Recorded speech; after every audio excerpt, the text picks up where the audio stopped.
안녕하십니까, 김철혜입니다. 오늘은 지방자치행정론 제15장 마지막 강의 동영상을 올려드리도록 하겠습니다. 제15장은 제 개인적인 좀 생각을 담고 있는 지방자치의 비전이 되겠는데, 공동체 자치의 비전이 되겠는데요. 화면을 공유하고 한번 살펴보도록 하겠습니다. 전체 화면으로 바꿔줄게요. 다시 한번 말씀드리지만 행정학은 우리 인간의 삶과 관련이 있습니다. 인간이 좀 더 행복하게 살기 위해서 어떠한 해결 방식을 선택할 것인가를 인간들이 고안해냈는데, 가장 기본적인 거는 시장을 통해서 서로 사고 팔모로 인해서 문제를 해결하는 것이죠.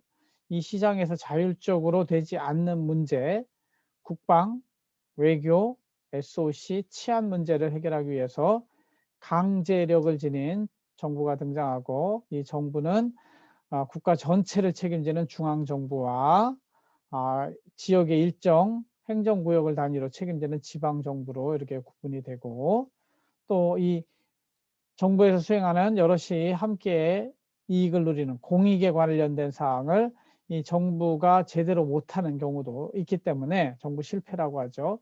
시민사회가 직접 자발적인 결사체를 만들어서 참여하는 것, 이것을 시민사회 또는 시민참여, 시민운동 이렇게 한다고 하고 있죠. 그래서 시장, 정부, 시민사회로 구분돼서 우리는 계속해서 지방정부의 역할과 기능 어떻게 해야 되는지에 대해 살펴보았습니다. 오늘은 마지막 시간으로 이 지방정부 또는 지방자치가 제 생각에는 공동체 자치로 이렇게 발전해야 되는데, 공동체 자치의 가장 키 컨셉은 자발성입니다.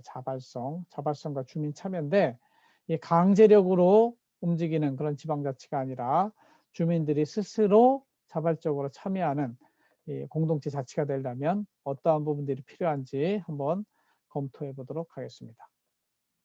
이에 앞서서 인간관에 대한 철학적인 좀 고민이 필요한데, 여러분들은 인간을 어떤 존재로 생각하고 계신지 궁금합니다. 제가 한번 정리를 해본 글이 있는데요. 인간은 본질적으로 에고이스틱, self-interested, 이기적인가 하는 질문을 생각해 보십시오. 서양과 동양의 많은 철학자들이 이에 대한 논의를 했습니다. 성선설, Good Human Nature. 동양에서는 맹자의 4단이 있습니다. 그래서 사람 마음속에는 측은지심, 수호지심, 사양지심, 시비지심, 이것은 착한 사람의 마음속에 있는 것이죠. 서양에서는 루소가 자연으로 돌아가라, 그런데 자연에는 선한 것이 있다고 이렇게 보는 것이죠. 그리고 성경도 창세기 1, 2장에 가보면 창세기 3장에서 타락이 나타나는데, 타락 이전의 인간은 굉장히 하나님을 닮아서 선한 본성을 가진 존재로 나타납니다. 실제 아담이 모든 사물에 이름 짓는 것을 보면 하나님 마음에 합하게 제일 아름다운 이름으로 하나하나 짓는 모습이 나옵니다. 반면에 성악설적 관점도 있는데, 성악설적 관점은 evil human nature, 동양에서는 순자가 이야기합니다. 인간은 감정이 악하고 그렇기 때문에 항상 회초리가 필요하고 교육을 받아서 그 나쁜 악성을 고쳐야 된다고 보는 것이죠. 그래서 순자는 굉장히 강력한 법을 주장합니다. 법을 지키지 않는 자에 대한 징벌을 내려야 된다고 보는 것이죠. 서양에서는 호흡스가 만인의 투쟁을 이야기하고, 아우구스투스, 마키아벨리 이런 사람들이 성악설의 입장에 있다고 볼 수 있습니다. 성경에서는 창세기 3장 이후의 모습들은 다 인간이 sinful nature, 즉 악이 들어간 인간의 모습으로 나옵니다. 그리고 3장에서 인간은 악마의 유혹을 못 이기고 선악과를 따먹고, 인간은 전적으로 타락하게 되고, 인간은 죄성에 시달려서 항상 그냥 놔두면 인간은 죄된 본성으로 돌아간다고 하는 입장이 성경의 입장입니다. 그래서 결국 인간은 이기적이고 자기중심적인 self-centered, self-interested한 존재라고 보는 것이죠. 좀 철학적 관점을 하나씩 살펴보고 있습니다. 반면에 백지설이라고 하는 관점도 있습니다. 동양에서는 고자가 말하기를 무선, 무악이라. 선도 없고 악도 없다. 중요한 거는 자연 사회적 환경이 중요하다. 똑같은 쌍둥이가 태어나도 착한 환경 속에서 자라나면 착한 아이로 자라고, 악한 깡패들 사이에서 태어나면 거기다서 길러지면 그 환경에 따라서 악한 아이로 성장하게 된다고 보는 것이죠. 서양에서는 로크라는 사람이 백지설 또는 무지설을 주장했습니다. 인간은 아무것도 모르는 상태에서 태어나는데 이 백지에 어떠한 그림이 그려지느냐에 따라서 달라지는 것이죠. 그 다음에 선악 혼재설이라고 하는 부분이 있을 수 있습니다. 인간의 내면에는 선과 악이 공존한다고 보는 것이죠. 결국 여기서는 인간의 의지적 선택 또는 선택의 방향이 중요한 영향을 미치게 됩니다. 성경에서는 로마서 8장에 보면 육체의 소욕과 성령의 소욕이 늘 싸우고 있는 모습이 나옵니다. 여러분 안에도 제가 볼 때는 선악 혼재설에 저는 이렇게 이야기해요. 본질적으로는 성악설에 해당이 되지만 현재의 인간으로 볼 때 우리 안에 선함도 남아있기 때문에 선악 혼재설이 더 맞지 않느냐 이렇게 생각합니다. 그래서 이 악이 더 강하기 때문에 혼재하지만 하나님의 도움 없이는 선한 존재가 될 수 없다고 생각을 하고 있고요. 그래서 내 자신을 돌아볼 때 나는 사람들이 볼 때 너는 착한 놈이야. 그래도 저 자신을 돌아볼 때는 전 착하지 않고 늘 제 본성은 악을 향하고 있는 것을 보기 때문에 결국 예수님 다시 오실 때까지, 예수님 첫 번째 오시는 걸 초림이라고 합니다. 2000년 전에 오셨죠.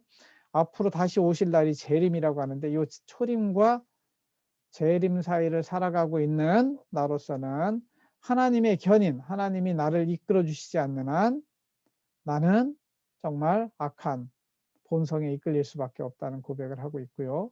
또한 인간의 의지적인, 아까 인간의 의지를 중요하다고 이야기했는데 인간이 끊임없이 내 삶의 방향, 생각의 방향, 선택의 방향을 선한 쪽으로 가려고 노력하는 이 두 개가 100% 하나님의 이끄심, 견인과 인간의 성화가 sanctification이라고 이건 perseverance라고 하는데 이 두 개 100% 하나님의 견인과 100% 인간의 성화가 필요하다고 저는 생각을 하고 있습니다. 여러분도 한번 생각해 보십시오. 나는 어떤 존재일까? 눈을 감고 자기 마음속을 들여다보시면 내가 얼만큼 선한 구석이 있을까? 얼만큼 악한 본성이 있을까? 돌아보시고 정말 본질적으로 모든 하나님을 만나서 좀 깨달음을 얻은 사람들은 이야기합니다. 나는 그냥 놔두면 내 안에 선거하기 혼재함에도 불구하고 결국은 악을 향해서 가고 있는 나 자신을 보기 때문에 하나님의 도우심을 받지 않고는 선한 존재로 살아갈 수 없다는 것을 깨닫게 됩니다. 아무튼 한번 생각을 해보시고요. 그 다음은 이제 공동체에 어떤 영향을 미치는가 생각을 해봅시다. 성선설의 관점에서 볼 때는 성선설은 이타적 공동체의 형성 가능성을 강조합니다. 천국의 식탁 이야기하는데 천국에 가면 젓가락이 한 1m 되는 만큼 길대요. 저 앞에 큰 상에 멋진 음식이 차려져 있는데 이 큰 젓가락으로 내 입에 넣으려고 하면 내 입에 들어갈 수가 없는 거예요. 그래서 지옥은 똑같은 상이 차려져 있는데 다 굶어 죽어가고 있더라고요. 왜냐? 이기적으로 젓가락으로 자기 입에 넣으려고 하다가 다 떨어뜨리더라 이거죠. 반면에 천국에 갔더니 똑같은 상황인데 사람들이 밝게 웃고 행복하고 즐겁고 어떻게 하느냐 봤더니 밥 먹는 시간에 앞에 있는 사람 이렇게 입에다 넣어주더라 이거예요. 그 맛있는 거 원하는 거를. 이런 사회가 형성이 될 수 있다고 믿는 것이죠. 성선설의 입장에서는. 실제 성경에도 사도행전 2장에 하나님의 성령이 임해서 이 사람들이 하나님의 선함으로 가득 차 있을 때는 자신의 모든 재산을 내서 어려운 사람을 도와주자고 다 팔아서 가지고 옵니다. 즉 능력에 따라서 생산하고 필요에 따라서 분배하는 그런 마음이 일어나는 것이죠. 내가 더 하나님한테 능력을 받았으니까 더 많이 생산해서 능력이 없는 사람들 도와주려는 마음이 일어나는 거죠. 물론 우리 가정에서는 이런 모습들이 일어납니다. 여러분들 어릴 때 아무것도 능력도 없는데 다 살잖아요. 왜? 엄마 아빠가 고생해서 능력에 따라서 생산하고 여러분 필요에 따라서 분배를 하기 때문이죠. 그래서 순수한 이타성에서 출발하여 함께한 행복한 공동체를 형성할 수 있다고 이렇게 이상적인 관점에 서는 것을 이타적 공동체 관점이라고 볼 수가 있습니다. 반면에 성악설의 관점에 쓴다고 했을 때는 여기는 이기적 공동체만 형성이 가능합니다. 이기적 공동체는 역산으로 따져봐 가지고 어떻게 역산 거꾸로 따져 가지고 나한테 이익이 되면 행동을 하고 이익이 되지 않으면 행동을 하지 않는 것이죠. 그래서 순수한 이타적 공동체는 형성이 불가능하고 이런 이타적 공동체를 만들려고 하면은 인간의 본성은 무임승차, 공짜를 이용하려는 마음이 작동하고 공유주의 비극의 형태로 가게 되는 것이죠.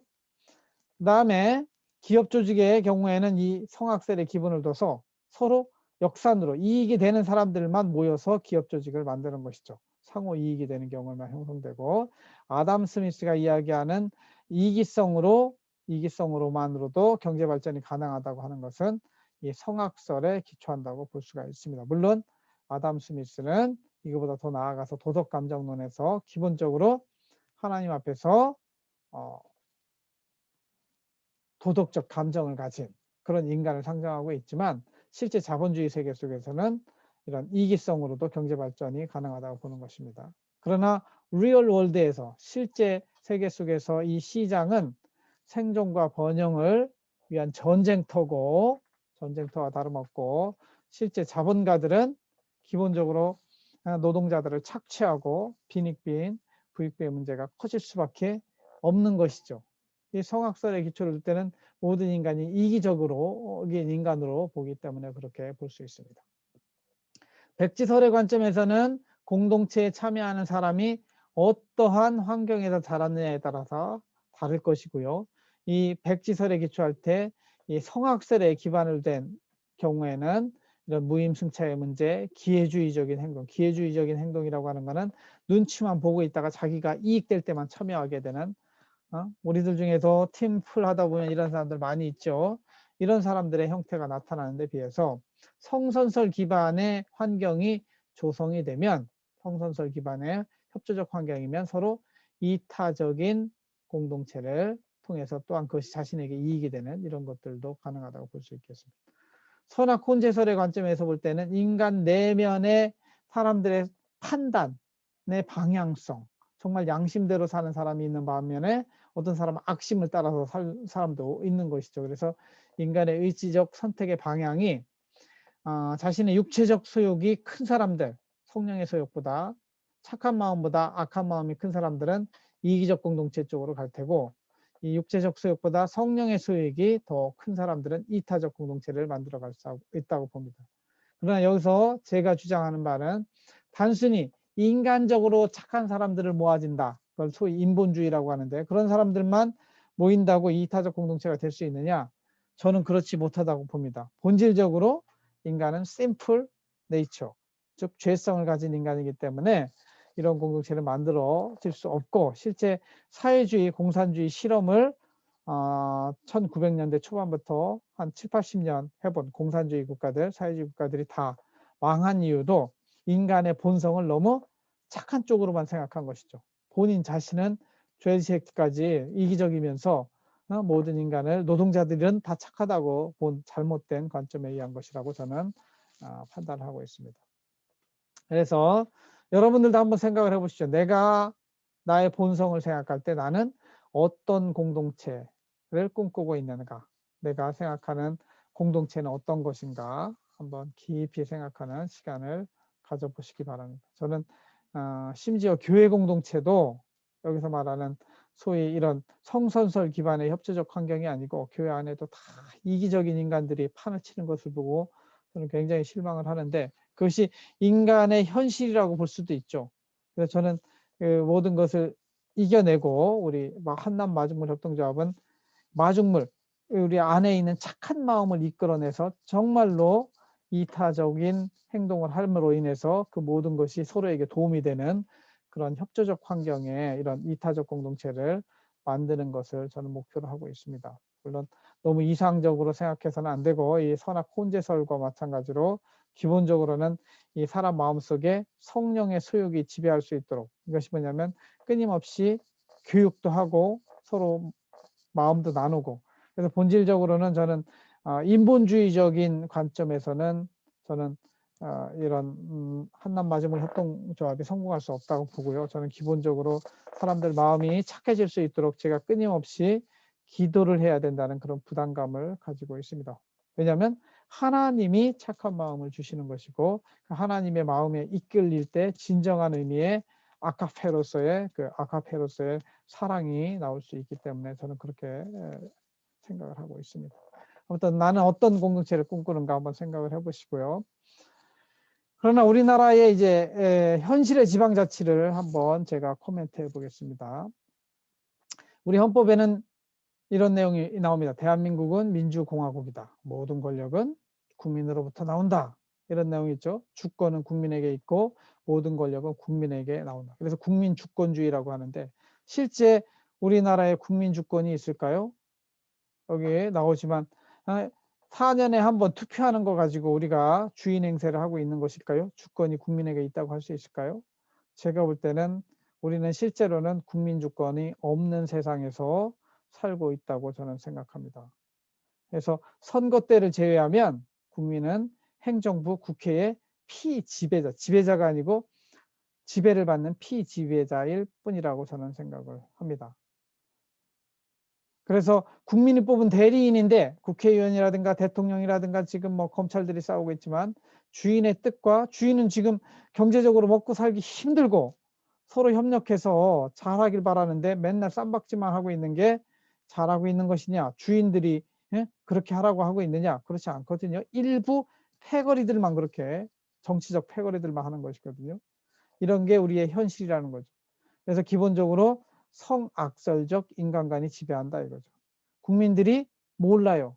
먹고 사느라고 바빠가지고 정부의 비대칭성 하에 있는 한 인간은 주인이 아닌 자신의 이익, 지금 권력을 잡은 자들은 모든 제너럴 퍼블릭, 일반 국민을 위해서 일하기보다는 자기 자신의 이익이 되는 쪽에 권력을 잡은 동안에 자기 사람 더 높은 자리 임명하고 자기 사람한테 돈을 흘려보내는, 이것이 민주주의의 현실이 아니냐.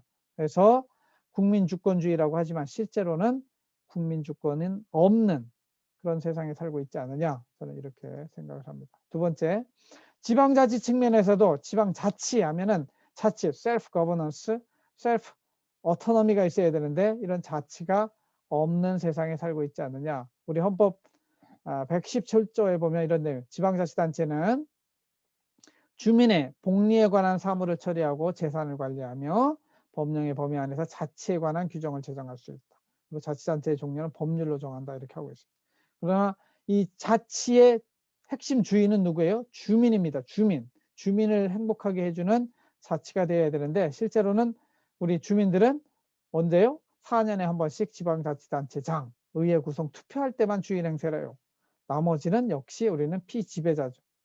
이것이 자치인가? 아니라는 거죠. 실제 주민이 뽑은 이 대리인이 오히려 우리의 주인이 되어 행동을 하는 이런 세계에 살고 있죠. 이것도 마찬가지로 성악설적 세계관에 따르면 권력을 잡을 때만 굽신거리고 이 국민들한테 절하지, 나머지 기간은 자기가 주인 행사하며 권력을 행사하는 것이 오히려 업사이드 다운, 뒤집혀진 자치의 세상 속에서 살고 있지 않느냐. 그래서 국민주권도 없고 실제 자치도 없다. 저는 이렇게 진단을 합니다. 진정한 자치는 무엇이냐? 그러면 진정한 자치는 기본적으로 제가 시작할 때도 이야기했잖아요. 하루 24시간이 주어지면 스스로 24시간에 대한 plan, do, see 피드백을 하는 이런 것이죠. 자신이 자율적으로 결정하고 책임을 지는 것이죠. 자신에게 주어진 시간, 자원을 스스로 자유롭게 다스리고 그 결과에 대해서 책임지는 것이 자치입니다. 이 개인적 수준의 자치라고 보면 공동체 수준에서도 어떻게 돼야 되느냐? 개인이 가장 기본이 돼야 되는 거예요.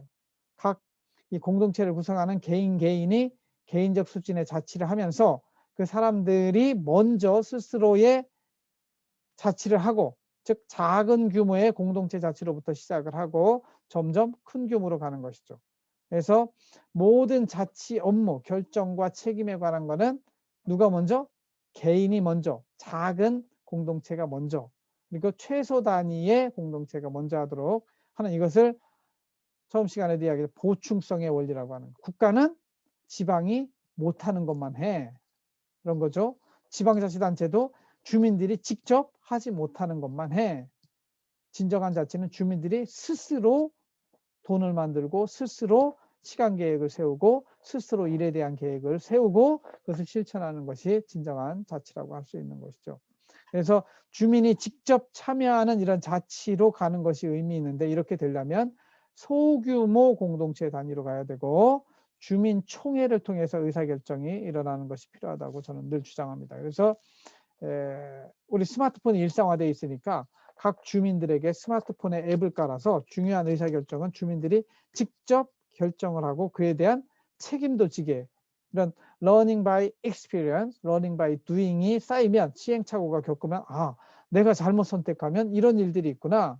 4년에 한번 시장 뽑고 구청장 뽑는 게 아니고 매 순간 하루하루마다 그런 결정을 하면서 스스로 어떤 결정을 하는 것이 옳은 것인지 배워가는 자치가 되어야 된다는 것이죠. 그래서 특히 자치에 필요한 재원, 돈이 중요하기 때문에 재원을 주민 스스로 조달하는 자치로 변화돼야 되고, 자기 책임성을 기반한 그런 자치로 변화돼야 된다고 저는 강력히 주장하는 것입니다.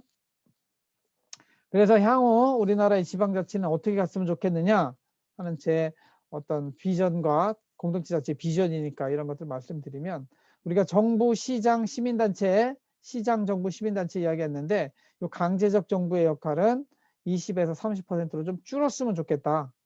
중앙정부는 국방, 외교 등 전국적 서비스를 하고, 지방정부는 두세 트랙으로 나눠야 되는데 가장 기본적으로는 이 자발적 공동체를 중심으로 하되, 좀 우리의 이제 서울하고 맞먹을 수 있는 공동체가 충청권, 쪽 경상도권, 전라도권 이렇게 형성될 수 있도록, 그래서 서울과 경기에 너무 집중되지 않는 그런 지역 균형이 이루어지려면 300에서 500만 규모의 광역정부를, 즉 자족경제권을 만들고 그 안에 의료, 교육, 문화, 교통 역할들이 다 돌아가야 됩니다.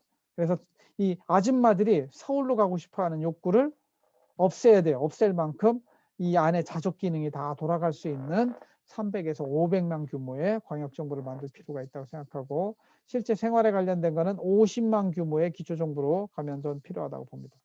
그리고 실제 우리의 생활과 관련된 것들은 누가 한다? 자발적 공동체를 통해서 스스로 일을 하고 스스로 돈도 모으고 이렇게 하는 것이죠. 주민생활과 직결되는 집행의 기능의 집행은 다 자발적 공동체를 통해서 하자는 것이죠. 그래서 제가 협동조합을 만드는 것도 이 협동조합을 통해서 우리 생활에 관련된 것들 다 하고, 행정에 관련된 것들도 사실은 우리들이 참여해서 할 필요가 있는 것이죠. 그래서 이 책임성의 문제가 따르는데, 그러려면 돈 쓰는 거기 때문에 운영과 회계의 투명성을 강화하고, 이 지방정부는 그 실제 자발적 공동체가 잘하고 있는지에 대한 감독 기능을 수행하면 될 것입니다. 그리고 돈의 문제에 있어서는 자발적 공동체가 이 교육, 사회복지, 일자리 이런 것들을 다 감당하되 여기에 쓴 돈을 우리가 세금으로 내는 거 있잖아요. 세금을 돌려주는 걸 세액공제라고 해요. 이런 식의 방식으로 좀 자발적 공동체가 돌아갔으면 좋겠다 하는 생각을 가지고 있습니다. 그리고 이 강제적 정부와 자발적 공동체가 할 수 없는, 물론 우리의 대부분의 일은 요 시장을 통해서 해결하게 하는 게 가장 행복하고 해피합니다. 협동조합도 사실은 자발적 공동체와 시장에 걸려 있는 그런 조직이 되겠습니다. 그래서 개인의 자유로운 결정에 따라서 개인의 문제를 해결하는 것이 70이 되어야 되고, 자발적 공동체가 10에서 20, 강제적 정부가 20에서 30이 되었으면 좋겠다. 그런 생각을 가지고 있습니다. 그리고 수준별로 보면은 상위 수준의 공동체, 중간 수준의 공동체, 하위 수준의 공동체로 나눌 수 있는데, 하위 레벨에 해당하는 것은 세계적 수준의 경쟁이 이루어지는 것이고, 이거는 주체적인 측면에서 대기업, 우수 연구 중심 대학, 중앙정부 중심으로 해야 되고, 전 세계와 싸울 수 있는 삼성전자, LG, 현대자동차 이런 것들은 이 상위 수준에서 중앙정부가 산업정책을 통해서 하라는 것이죠.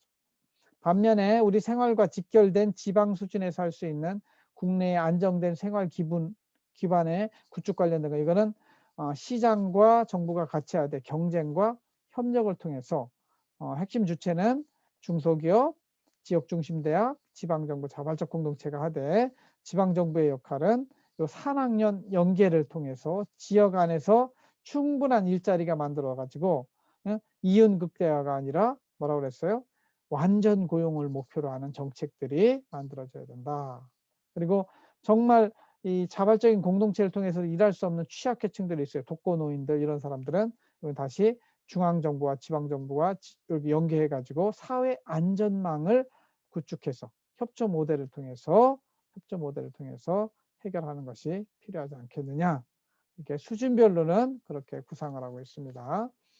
그래서 향후에 자발적 공동체 자치를 위한 개혁 과제를 좀 한두 개만 말씀을 드리면, 첫 번째는 행정구역에 크게는 광역화가 이루어져야 되고, 밑으로부터는 마을화, 마을 공동체, 즉 100명, 200명 수준의 마을들이 많이 만들어져서 마을 회의를 통해서 스스로 자치를 하는, 동네의 문제를 스스로 해결하는 그런 100명, 200명 수준도 될 수 있지만 1000명, 2000명, 현재 수준에서는 제가 볼 때 2000명 수준이면 굉장히 상당히 큰 조직이에요.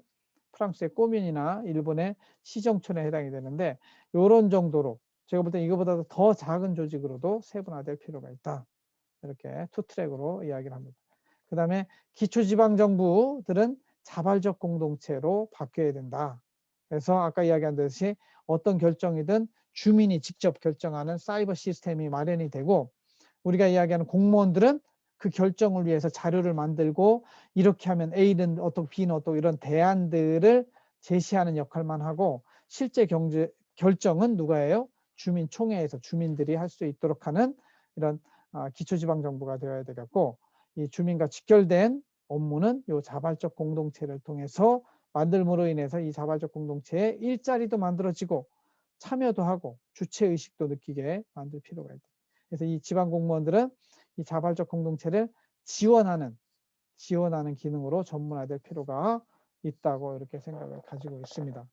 그래서 하여튼 제가 이 한남 마중물 협동조합을 여러분 선배들하고 여러분들하고 함께 만들어 가고자 하는 꿈을 꾸는 것들은 이러한 커다란 공동체 자치를 실현해서 사실 우리 안에 참 충분한 일자리도 만들어지고, 우리 안에서 공동체 속에서 더 행복할 수 있는 그러한 삶이 영위되기를 바라는 그런 소망을 가지고 있습니다. 네, 좀 시간이 지나서 마지막 성경 말씀 읽고 강의를 마치도록 하겠습니다. 하박국 3장 2절 말씀입니다. 여호와여, 내가 주께 대한 소문을 듣고 놀랐나이다. 여호와여, 주는 주의 일을 이 수년 내에 부응케 하옵소서. 이 수년 내에 나타내시옵소서. 진노 중에라도 긍휼을 잊지 마옵소서.